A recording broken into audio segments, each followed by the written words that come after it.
It's my pleasure to introduce Dr. Thomas Fisher. Dr. Fisher is a professor in the School of Architecture and the College of Design.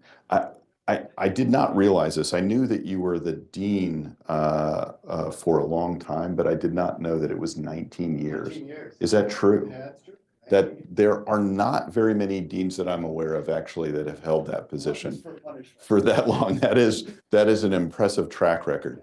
But the reason that Tom is here today is something that I'm extremely excited about, and that is that he will be directing the latest program under research computing that we call Sustainable GeoCommunities. And so as part of what he'll be doing today is telling you what that means, which is not always obvious, but is super cool once you hear more about it. So again, very excited about Tom taking this role, and very excited about the problem moving forward, or the program moving forward. Great, good, thank you. Do I need that? You will need that. Okay, yeah, good. Okay, so glad to be here. Len Nee, my colleague in this effort at Geospatial, couldn't be here, so he sends his regards. So as Jim said, I'm a professor over at the College of Design. I also run a research center called the Minnesota Design Center. We do a lot of community scale GIS related work. So I've been in this field of sort of emerging field called geodesign, which is using GIS tools, spatial tools, as to help communities sort of envision possible futures. And so also moving into the sustainable GeoCommunities is kind of an extension of the work I'm already doing, but taking it globally. Just before I jump into that, this is part of a much larger effort that's underway right now to think about a research and institutes network across the entire institution. There are 341 research centers and institutes. Many of them, some of them are in Rio, but many of them are buried in colleges. They're not networked. There's very little mentoring and communication going on. And so a group of us are talking about building a network among all of them so that all of the directors and staff of all these centers can have more interactions and share common challenges, share information. One of my other goals with this effort is to we want to map all of the 341 centers in terms of content, because we believe that there's clusters. There's clearly a bio clusters, there's digital clusters, there's community scale clusters, and we think that there, even within these clusters, a lot of possible interactions. So the Sustainable GeoCommunities is sort of a pilot on what it means to have a kind of cluster of research centers kind of working at the community scale across all of these colleges. So that's a kind of bigger agenda, and we hope the same kind of clustering can occur in these other content areas that will be equally effective. So again, the sort of what is this? And it's really about trying to work on local problems and finding, as I said, local solutions that have global impacts. And again, this is a very GIS spatially oriented effort. So I'll talk about some of the seed projects we have going right now in a variety of disciplines, but it's really using spatial computing in order to understand the relationships of all of the different layers that go on in any kind of geography in terms of their multiple impacts. The work has really involved many institutions. As Jim said, we're connected to India, and there was a group that went to India a while ago to work with several of the IIT universities there, as well as Amrita University. And we also have a partnership with the University of Buffalo. And here, let me go back one. So we're, again, trying to leverage the capacity of various universities to, work on local issues, both in the US, in the Americas, as well as, at least at this point, in India. But we hope all of this has a kind of global impact. We have a steering committee, and you can see some of the organizations that are part of that. We also have a kind of very simple governance structure in Rio. And there's a bit of our budget. So we have about a $500,000 annual budget with a commitment from the university over 3 years of $1.5 million. And right now we're spending a sizable chunk of that on seed grants, although we also plan to do workshops webinars and some of this other mapping that I've just mentioned. And so our idea is that this is a new way to start to organize research at the university, where we're beginning to sort of look at gaps and relationships among the various centers, as well as looking for opportunities with other institutions to see where we have common issues. For example, our colleagues at the University of Buffalo were here, a couple weeks ago, and we began to think about our group, the Sustainable GeoCommunities group, was thinking about what do we share with them? Well, we share the Great Lakes system. And so we're beginning to think about, what is all the work going on at the university related to water issues, related to community development, related to economics, what have you, that we can work in collaboration with the University of Buffalo. And of course, there's also a practical aspect of this, because we can, through Buffalo, go after funding from New York State that we wouldn't ever have access to, for example. And so I think that there are a lot of opportunities for us to make these kind of multi-institutional connections. Here's sort of the 9-year goal. So we're in year 1 to 3, where we're doing some of these seed grants, doing a lot of planning, building these relationships, mapping our connections to all of the community scale work going on. The next phase is to really, by that time, attract substantial funding, whether it's from the federal government, from states, potentially from donors. Other foundations are interested in a lot of this work, because a lot of it is related to some of the sustainability and equity concerns that foundations have. And then ultimately, by year 7 to 9, we actually want to be a international model for how to do community scale work using digital spatial technology as sort of the underpinning. So we did a research brief, and here's the group in India. I think Shashank is right there. And it was, I think, really fruitful. And again, I think this connection to India connects us into other pots of money, other, in this case, an entire nation, also very interested in resilience and environmental and equity kinds of issues. Here's a kind of diagram of the things that we envision ourselves doing over time. We're doing a fair amount with disaster response, disaster resilience. We have a couple projects related to waste, and so a lot of this has to do with infrastructure. This is also connected to another major effort we have underway at the university called Empowering Small Minnesota Communities, a state-funded project that we're working with the Center for Transportation Studies, the Regional Sustainable Development Partnerships, and the Humphrey School, looking at the ways in which we can help communities, particularly small communities, be more resilient and handle not only weather-related emergencies, but also technological change, economic change, and what have you. But we're working in, again, sustainable waste management, energy production, sustainable agriculture and food, health and well-being. So, I mean, it's a broad agenda. And we actually think that, again, this is one way to sort of reimagine connections among the various research activities going on here at the university. We want to measure our impacts. So we're, developing tools. We've been part of an international effort to develop a series of spatial tools for the United Nations as they get ready for COP30. And we're now training a number of the NDC partnership countries as part of the Paris Accord on how to use these, so that as they make their nationally determined contributions to carbon mitigation, these tools will actually commit them to where are you going to do that and how are you going to do that. And so this has been a partnership with Esri, the mapping company, and the European Union.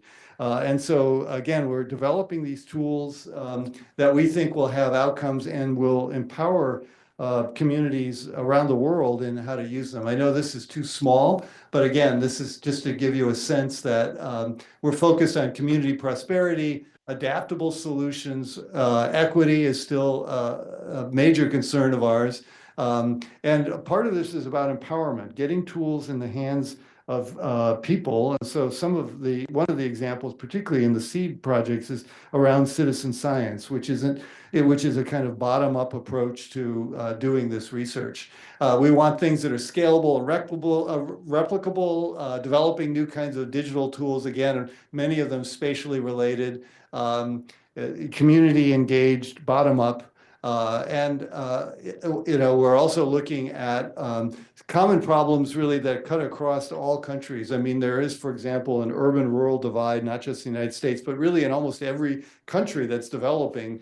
And so how can we learn from what other countries are doing to deal with these issues here? This idea of wicked problems, this is a space that I've long been in doing as part of my research, which is how do we deal with these unanticipated shocks? What are the black swan events? My last book was on the impact that pandemics have on societies.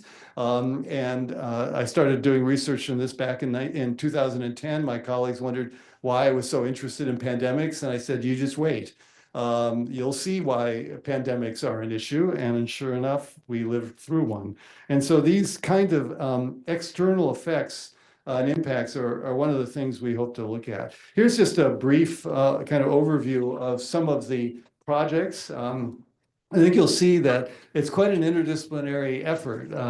Edgar Araga in chemistry is leading a project in Guatemala in a kind of citizen science effort with some of the universities in Guatemala around Lake Atalan, which has severe water quality challenges. And so what they're doing is that they're actually educating students both at the university level as well as at the sort of secondary school level on how to do water quality monitoring, how to map that, how to look at single point source solution and non-point source pollution, and begin to come up with creative ideas on how to reduce that pollution load into the lake.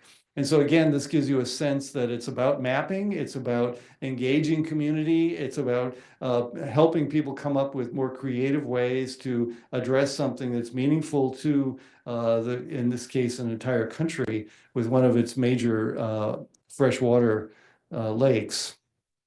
Forrest Fleischman and Department of Forest Resources over in CFANS is doing a project on sustainable landscape restoration in the Western Himalayas, again with colleagues in India. And this is a reforestation effort where, again, they're going to be using GIS and other digital means to sort of identify where are the proper soils, where are the places where forest restoration can most likely succeed. And so again, using digital tools to guide the restoration of denuded landscapes, of degraded landscapes, and then again, teaching the local population how to use these tools so that the Indian Forest Service, for example, can continue to do this work even after our work is done. So this is just, again, some of the images of what they're planning on doing.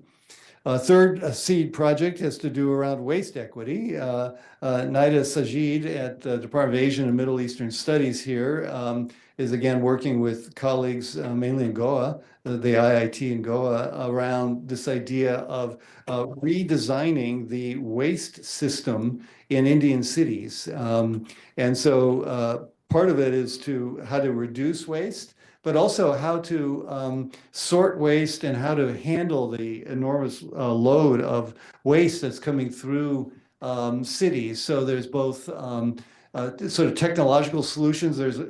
She has a lot of concern about the safety of workers who deal with this waste stream, but also this idea of social interventions. And so, how do we make it so that built right into the Indian economy is more recyclable materials and reducing, the plastics load, for example. So again, this, as I think you can see, these GeoCommunities projects are both technological and social. They're cultural.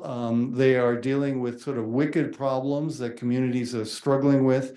And again, very much a kind of bottom-up way of dealing with these that we hope are also replicable, so that we're hoping in all of these cases that we can develop tools that then other communities can use as well. Then finally, one that actually I was involved in, I'll probably step back from, but with my colleague Ding Liang Yang. And this is a project where we are working with the Leech Lake Band of Chippewa in northern Minnesota. One of the nonprofits that we spun out of my center is this group called Smart North, which is to get help youth of color and underserved communities have access to digital technology that they don't have at home. And so we've opened a number of tech centers around the state. In some cases, we have one in Sabathani Center here in Minneapolis. Interestingly enough, we have two up in northern Minnesota near Leech Lake. One is in Essentia Health. The health community is very interested in working with youth. And so by putting a tech center in the health clinic, we can get to know the students and find out maybe they're also food insecure, maybe they're housing insecure, maybe there's other issues. And so we wrap services, social work services around the youth. So not only are they learning digital technology skills, but we're also addressing all their other challenges in a kind of holistic way. In any event, we're going to be working with Smart North and the youth from Leech Lake in both Grand Rapids and in Deer River to help them envision the future of their tribal lands. And this comes from the fact that when we do our work, we're always struck the fact that everyone in the room is like over 50. And like nobody's asking youth what kind of future do they want for their communities, even though it's the youth who are going to inherit all of these decisions, right? And so part of this is empowering youth. So not only teaching them digital skills, they'll learn GIS, not only teaching them planning skills so that they can sort of understand how you think about planning a future, but also empowering and giving them voice so that their ideas can have an impact on the future of their own tribal lands. And so this gives you a sense of the kind of breadth of what we're doing. And we hope that this is a kind of model for how we can make interdisciplinary partnerships across the university with digital technology as kind of the underpinning around these major social community issues. And so, and then maybe I'll just finally end. I'm also on the Spark advisory board. For those of you who may not know what Spark is, it's really an effort by the university to go after larger research grants. We, as a university, are relatively successful in getting grants sort of 20 million and below.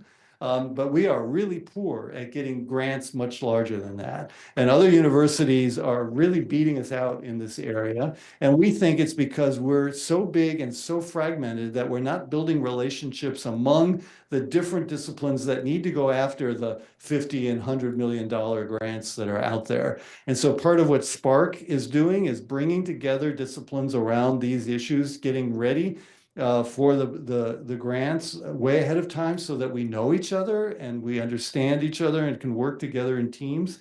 And so again, the Sustainable GeoCommunities is another effort at doing that. It's sort of again, a kind of pilot of how do you bring together all of these disciplines, be it from forestry, be it from Asian studies, be it from, planning, what have you, be it from chemistry, that may not look like they have anything together in common, but in fact, we're all working in sort of very similar problems. And so that's our hope, is that this is a transformative effect for the entire university and reimagining what research can do. So with that, I think I will end. So thank you.